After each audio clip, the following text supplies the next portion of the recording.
وأن ليس للإنسان إلا ما سعى وأن سعيه سوف يرى ثم يجزاه الجزاء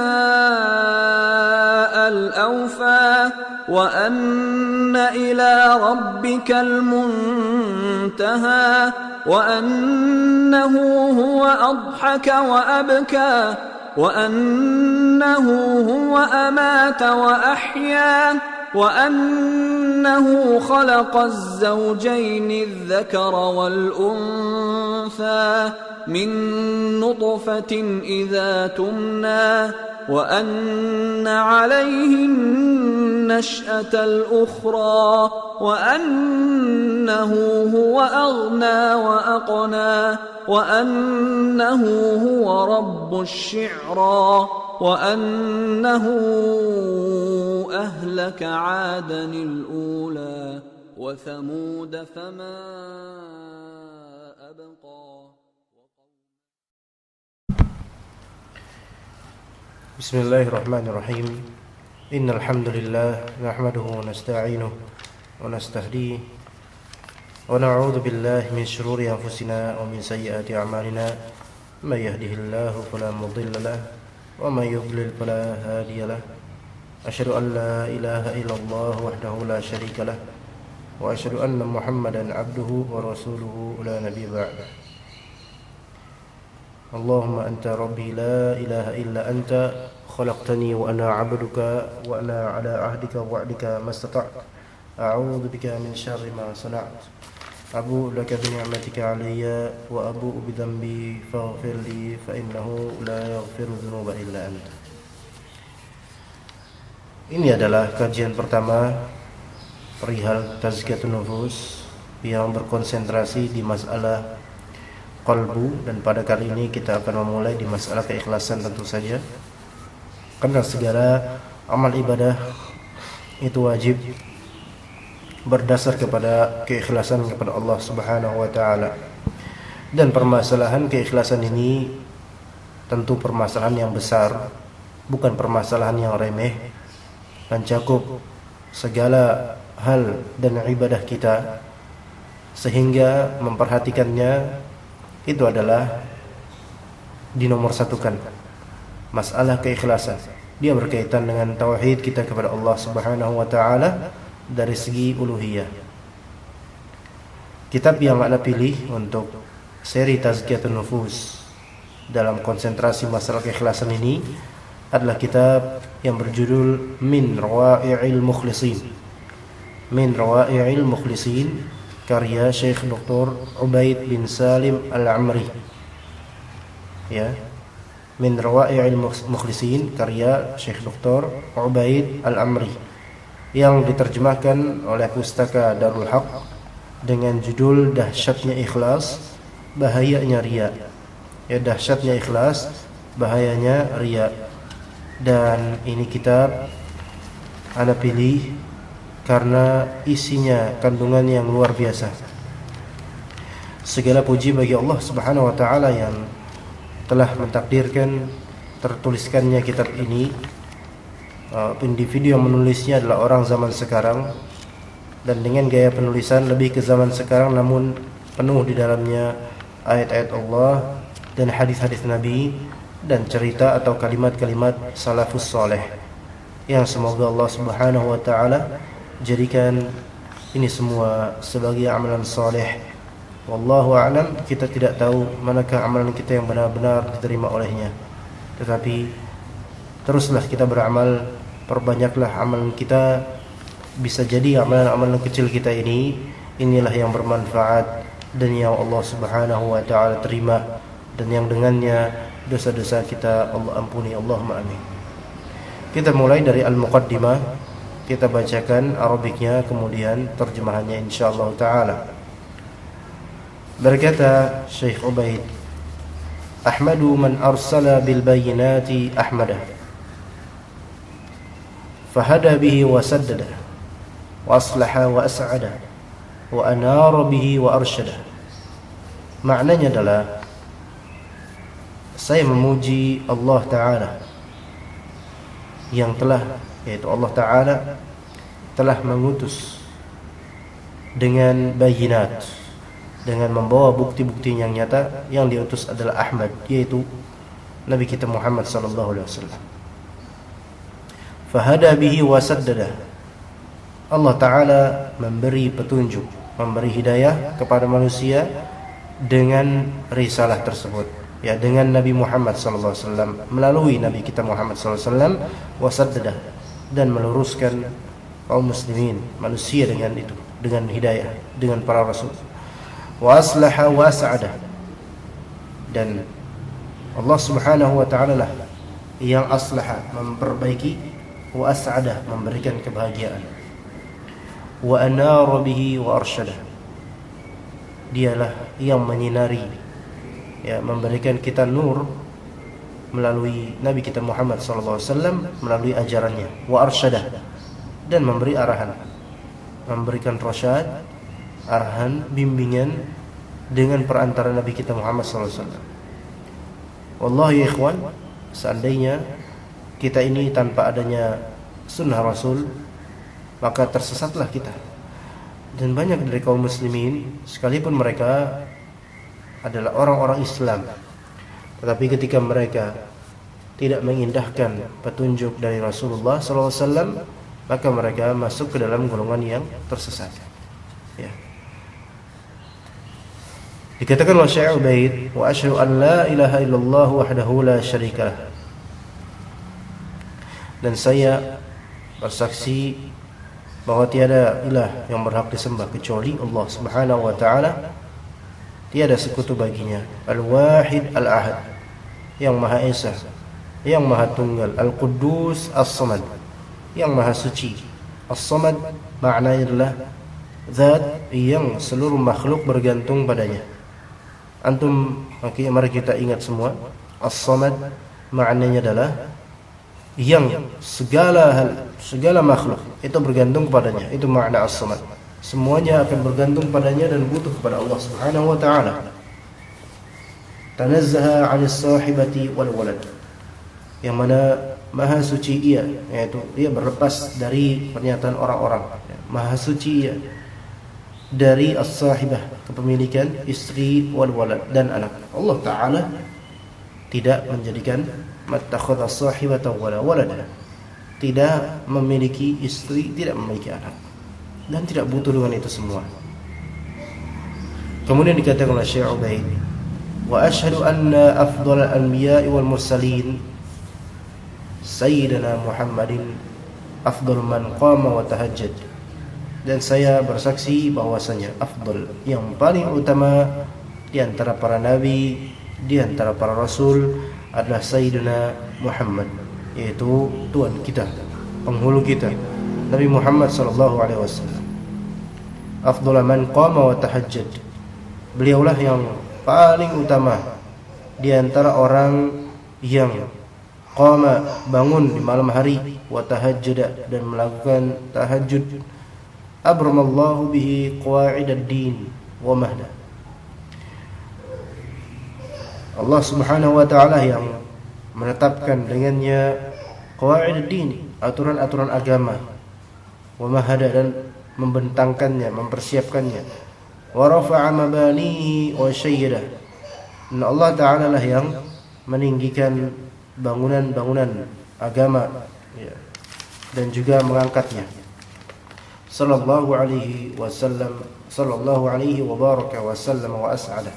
Semoga Allah mencurahkan selawat, keberkahan, keselamatan, dan kebahagiaan bagi beliau, ya, wa ala alihi wa sahbihi wa kulli man akhlasa wa ta'abbada, juga bagi alihi, keluarganya, wa sahbihi, sahabat-sahabatnya, wa kulli man akhlasa wa ta'abbada, yaitu semua orang yang telah ikhlas dan berta'abbud, yaitu beribadah dengan benar, ya.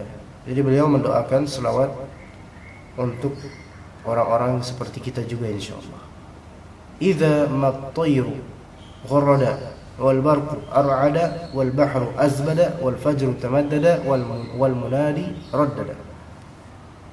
yakni idza selama matayru ghurrada, selama burung masih berkicau, wal barqu ar'ada, kilat masih mengeluarkan petir, wal bahru azbada, lautan masih berbuih, wal fajru tamaddada, fajar masih menyingsing, wal munadi raddada, dan selama muadzin masih mengumandangkan azan, yakni sebelum hari kiamat, maka kita berselawat kepada Nabi sallallahu alaihi wasallam.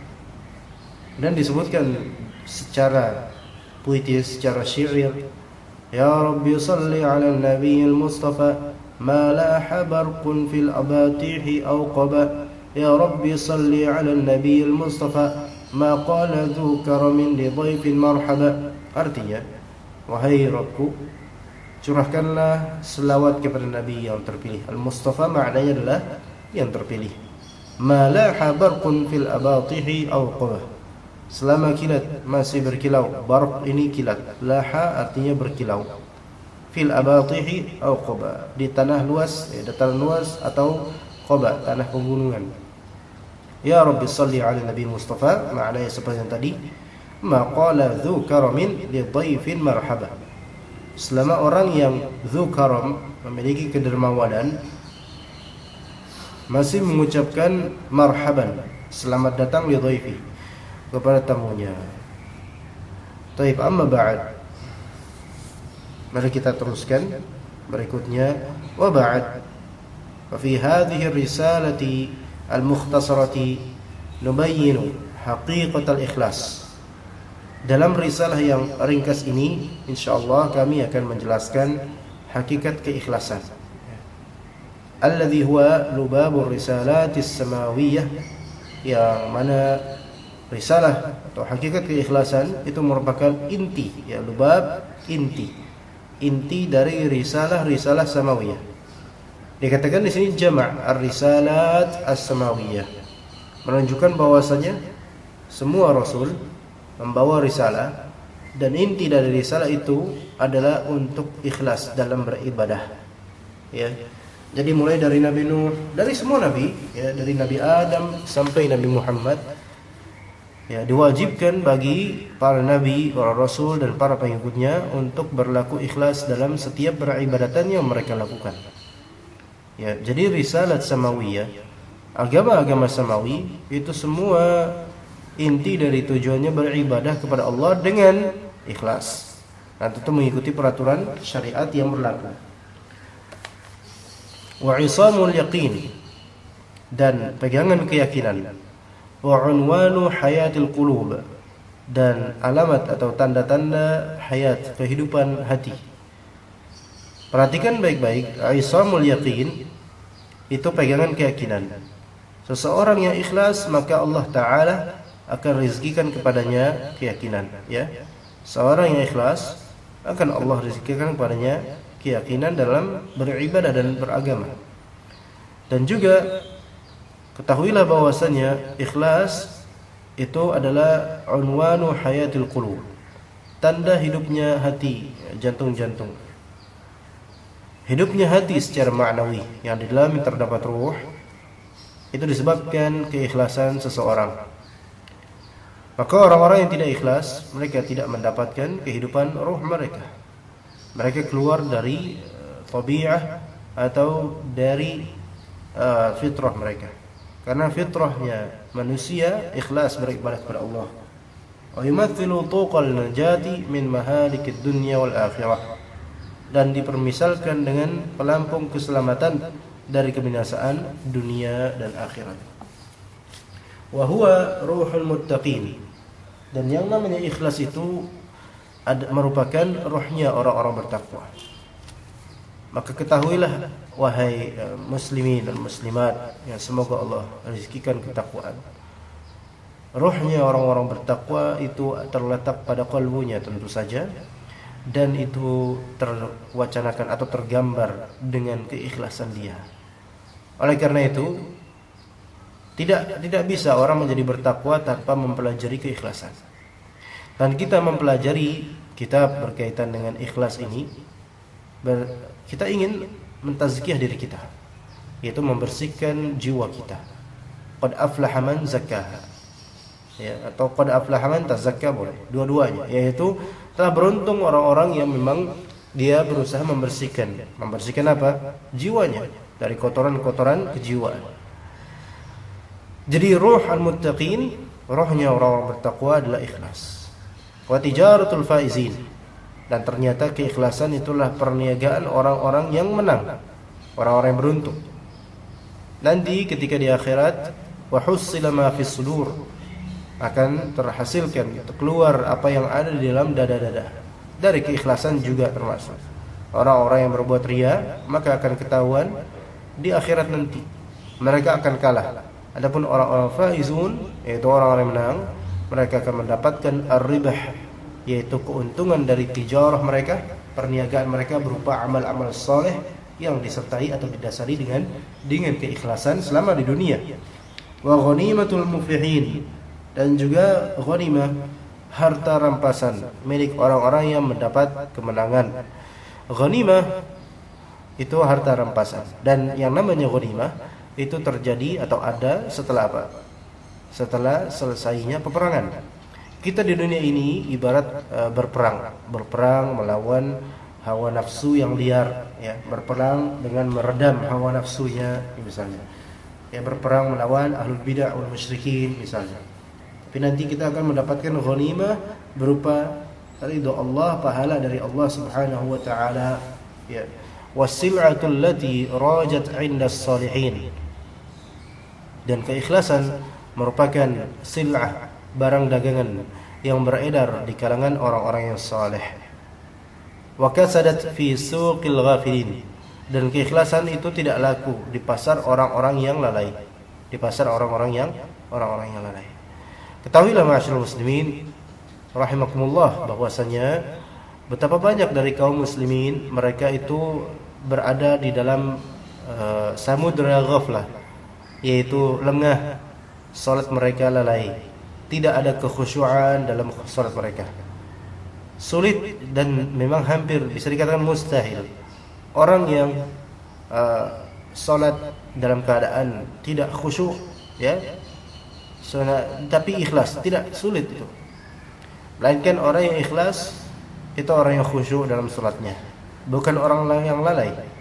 Oleh karena itu dikatakan di sini bahwasanya keikhlasan itu adalah barang jajaan yang beredar di kalangan orang-orang saleh. Yakni maksudnya apa? Bahwasanya orang-orang saleh selalu berusaha meraih keikhlasan, selalu bersiap untuk membeli keikhlasan tersebut dengan curahan tenaga, pikiran, ya, yang bisa mereka keluarkan. Tetapi untuk orang-orang yang lalai, ya, orang-orang di tengah kerumunan orang-orang yang lalai, keikhlasan itu sesuatu yang sangat tidak laku. Anda akan memperhatikan orang-orang yang terbiasa ghaflah, lalai, adalah orang-orang yang mudah mencari perhatian dalam ibadahnya. Ya. Orang-orang yang riya misalnya. Kenapa mereka riya? Karena mereka memiliki kemunafikan biasanya.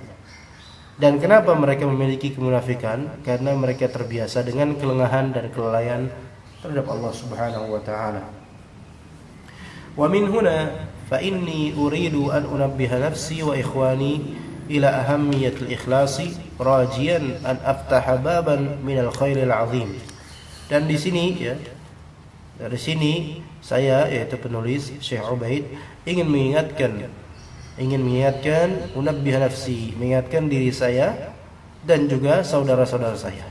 Dan juga di sini ana pribadi sebagai penta'liq kitab ini yang merekam kajian ini, juga kita mengkaji kitab ini tujuannya untuk tanbih, mengingatkan diri kita, ya, ana terutama, dan juga saudara-saudara saya, saudara-saudari saya yang mendengarkan kajian ini, baik ketika ana di sini masih hidup di dunia ini ataupun setelah wafatnya ana, ya, ila ahamiyatil ikhlas, akan pentingnya ikhlas, akan pentingnya keikhlasan kita dalam beribadah. Rajian, dengan adanya apa? Dengan adanya harapan, an aftaha baban minal khairil azim, semoga, ya, dengan adanya harapan saya dapat membuka pintu kebaikan yang besar. Asa an nafuza biqaulin nabi. Semoga ya Rabb, semoga mudah-mudahan kita bisa meraih kemenangan sebagaimana yang disabdakan oleh Nabi sallallahu alaihi wasallam. Inna minan nasi mafatiha lil khairi maghaliqa lisyarr. Sesungguhnya, perhatikan baik-baik ikhwan sekalian, para pendengar yang dirahmati Allah, sesungguhnya minan nas, di antara manusia. Bayangkan, di antara manusia ya. Sebagian dari manusia ada di antara mereka yang merupakan mafatih al-khair lil khair, maghaliq lisyarr. Mereka memiliki mafatih, kunci-kunci kebaikan, maghaliq lisyarr, dan memiliki penutup-penutup keburukan. Ya. Wa inna minan nas mafatiha lisyarr maghaliqa lil khair. Dan di antara manusia ada yang memiliki kunci-kunci keburukan dan penutup-penutup kebaikan. Syuf, bayangkan. Sekarang ayo kita bercermin diri. Kita memiliki kunci-kunci kebaikan atau kita memiliki kunci-kunci keburukan? Ya, apakah kita selama ini ya membuka pintu kebaikan di depan orang banyak sehingga orang-orang banyak yang mendapatkan kebaikan tersebut, atau sebaliknya? Maka kata Rasul sallallahu alaihi wasallam, "Fatuba liman ja'alallahu mafatihal khairi ala yadayhi." Maka tuba, berbahagialah, beruntunglah orang yang Allah jadikan kunci-kunci kebaikan ada di tangannya. Ya. Beruntung kalau misalnya Anda selama ini ya adalah orang yang Allah titipkan kepadanya kunci-kunci kebaikan dan Anda menggunakannya untuk umat kaum muslimin. Wa wailul liman ja'alallahu mafatihasy syarri ala yadayhi. Dan celaka, sangat celaka ya, orang yang Allah menjadikan kunci-kunci keburukan ada di tangannya. Na'udzubillah. Diriwayatkan oleh Ibnu Majah dan dihasankan oleh Al-Albani rahimahullah ta'ala. Ini hal yang sangat perlu diperhatikan ikhwan, teman-teman sekalian yang dirahmati oleh Allah, bahwasanya jadilah orang yang kita ini menjadi pionir kebaikan, menjadi ladang kebaikan ya, bermanfaat bagi kaum muslimin. Khairun nas anfa'uhum linnas. Sebaik-baik manusia adalah yang paling bermanfaat buat siapa? Buat manusia. Semoga Allah Subhanahu wa taala menerima amal baik kita, dan insyaallah kita lanjutkan di kajian kedua halaman berikutnya insyaallah taala. Subhanakallahumma wa bihamdika asyhadu an la ilaha illa anta astaghfiruka wa atubu ilaik.